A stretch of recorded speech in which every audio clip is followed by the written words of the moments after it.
زنای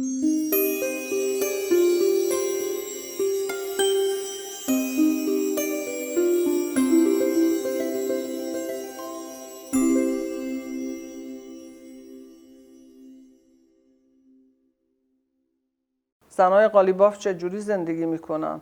بچه رو میبندن به پشتشون، بعد دیگه درن برنج دم میکنن، بعد میرن دیگه قالی رو میبافن. اینجوریه دیگه. یعنی حالا ما خیلی دلم میخواد اینو بگم نه فقط نقاشی، نه دیگه، ما میخواستیم مادر باشیم، ما میخواستیم بالاخره دیگه اگه مهمون آمده، بعد از اون که دیگه اهلی شدیم، بعد از اون که دیگه ناچار بودیم، بالاخره دیگه از مهمونا درست حسابی پذیرایی کنیم. همین چیزا سر جاش بود.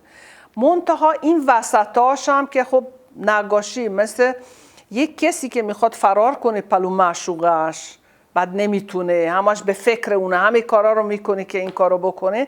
نقاشی برای من اینطوری بود. یه دفعه یادمه یکی از دوستای ما گفتن که آره شما دخترها دوست دارین که همه کار با هم انجام بدیم. گفتم نه، ما دوست نداریم، ناچاریم.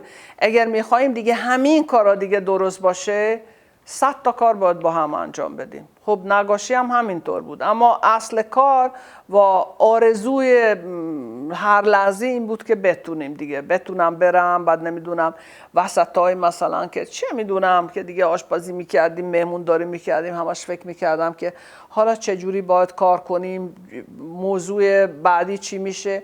البته بماند که این خیلی خیلی مهم بود که ما اصلا ازدواجمون یه چیزی بود که دیگه مبنای داستان هنر بود.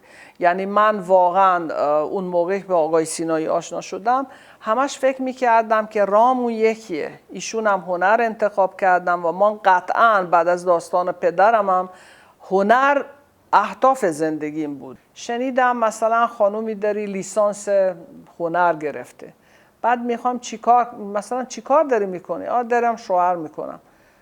بعد گفتم کار میکنی دیگه؟ گفت نه دیگه، شوهرم دوست نداره که کار کنم. یعنی اصلا به نظر من وحشتناکتر از این چیزی وجود نداره، چون فکر میکنم زن و مرد فرقی نمیکنه. اگر بابت یه دانشکده پول خرج شده، دولت خرج کرده، پدر مادر خرج کردن، خودت هم دیگه کننده کار بودی، این اصلا نشد حرف که دیگه آدم بگه که تو خونه بشینه و بچه داری کنه.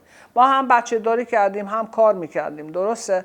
ما فکر میکنم کار سختیه، اما خیلی بیشتر ارضا کننده است که آدم با لیسانس و فوق لیسانس و فوق نمیدونم دکترا اینا بشینه تو خونه و کار نکنه. فکر میکنم که الزامیه.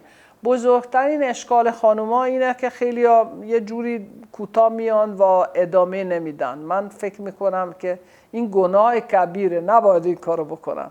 کار سختی هست، اما بعداً یه مدت که کار کردن، بچه از آب گل در اومدن و همین کار انجام شد، خیلی خوشحال میشن که این اتفاق افتاد و تونستم بمونن.